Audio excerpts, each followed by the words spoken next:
آج کا زبور بد کرداروں اور نیکوکاروں کے انجام کے بارے میں ہے، جس میں خدا راست بازوں کے لیے مستقبل کا وعدہ کرتا ہے لیکن بد کرداروں کو تباہ کر دے گا۔ آج کا زبور زندگی کے لیے ایک طاقتور اور عملی کتابچہ بھی ہے جو ہمیں خوشی تلاش کرنے اور منفی سوچ سے نجات دلانے کی ترغیب دیتا ہے۔ برے وقت میں کڑکڑانے کی بجائے ہمیں ایمان کے ساتھ خدا پر بھروسہ رکھنا چاہیے اور صبر سے خدا کا انتظار کرنا چاہیے۔ شریروں کی خوشحالی صرف تھوڑے ہی عرصے تک رہتی ہے، جبکہ راست بازوں کے لیے خداوند کی برکت ہمیشہ تک رہتی ہے۔ خداوند کے زندگی بخش پاک کلام میں سے زبور نمبر 37۔ تو بد کرداروں کے سبب سے بیزار نہ ہو اور بدی کرنے والوں پر رشک نہ کر، کیونکہ وہ گھاس کی طرح جلد کاٹ ڈالے جائیں گے اور سبزہ کی طرح مرجھا جائیں گے۔ خداوند پر توکل کر اور نیکی کر، ملک میں آباد رہ اور اس کی وفاداری سے پرورش پا۔ خداوند میں مسرور رہ اور وہ تیرے دل کی مرادیں پوری کرے گا۔ اپنی راہ خداوند پر چھوڑ دے اور اس پر توکل کر، وہی سب کچھ کرے گا۔ وہ تیری راست بازی کو نور کی طرح اور تیرے حق کو دوپہر کی طرح روشن کرے گا۔ خداوند میں مطمئن رہ اور صبر سے اس کی آس رکھ، اس آدمی کے سبب سے جو اپنی راہ میں کامیاب ہوتا اور برے منصوبوں کو انجام دیتا ہے بیزار نہ ہو۔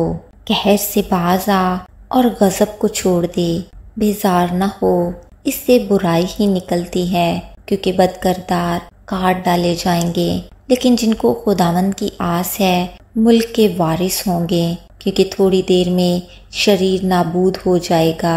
تو اس کی جگہ کو غور سے دیکھے گا پر وہ نہ ہوگا، لیکن حلیم ملک کے وارث ہوں گے اور سلامتی کی فراوانی سے شادمان رہیں گے۔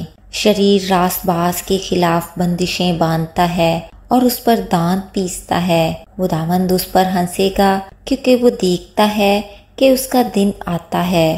شریروں نے تلوار نکالی اور کمان کھینچی ہے تاکہ غریب اور محتاج کو گرا دیں اور راسروں کو قتل کریں۔ ان کی تلوار انہی کے دل کو چھیدے گی اور ان کی کمانیں توڑی جائیں گی۔ صادق کا تھوڑا سا مال بہت سے شریروں کی دولت سے بہتر ہے، کیونکہ شریروں کے بازو توڑے جائیں گے لیکن خداوند صادقوں کو سنبھالتا ہے۔ کامل لوگوں کے ایام کو خداوند جانتا ہے، ان کی میراث ہمیشہ کے لیے ہوگی۔ وہ آفت کے وقت شرمندہ نہ ہوں گے اور کال کے دنوں میں آسودہ رہیں گے، لیکن شریر ہلاک ہوں گے۔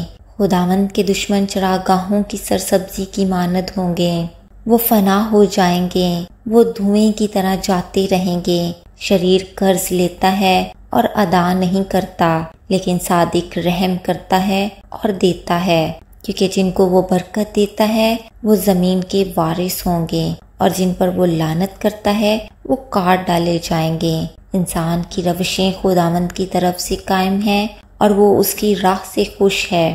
اگر وہ گر بھی جائیں تو پڑا نہ رہے گا، کیونکہ خداوند اسے اپنے ہاتھ سے سنبھالتا ہے۔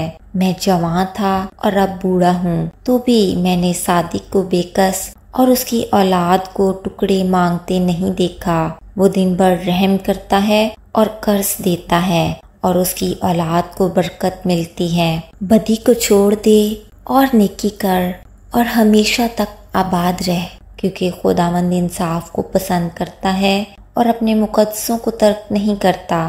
وہ ہمیشہ کے لیے محفوظ ہیں، پر شریروں کی نسل کاٹ ڈالی جائے گی۔ صادق زمین کے وارث ہوں گے اور اس میں ہمیشہ بسے رہیں گے۔ صادق کے منہ سے دنائی نکلتی ہے اور اس کی زبان سے انصاف کی باتیں۔ اس کے خدا کی شریعت اس کے دل میں ہے، وہ اپنی روش میں پھسلے گا نہیں۔ شریر صادق کی طاق میں رہتا ہے اور اسے قتل کرنا چاہتا ہے، خداوند اسے اس کے ہاتھ میں نہیں چھوڑے گا، اور جب اس کی عدالت ہو تو اسے مجرم نہ ٹھہرائے گا۔ خداوند کی آس رکھ اور اسی کی راہ پر چلتا رہ، اور وہ تجھے سرفراز کر کے زمین کا وارث بنائے گا۔ جب شریر کاٹ ڈالے جائیں گے تو دیکھے گا، میں نے شریر کو بڑے اقتدار میں اور ایسا پھیلتے دیکھا جیسے کوئی ہرا درخت اپنی اصلی زمین میں پھیلتا ہے، لیکن جب کوئی ادھر سے گزرا اور دیکھا تو وہ تھا ہی نہیں، بلکہ میں نے اسے ڈھونڈا پر وہ نہ ملا۔ کامل آدمی پر نگاہ کر اور راس باز کو دیکھ، کیونکہ صلح دوست آدمی کے لیے اجر ہے، لیکن خطا کار اکٹھے مر مٹیں گے۔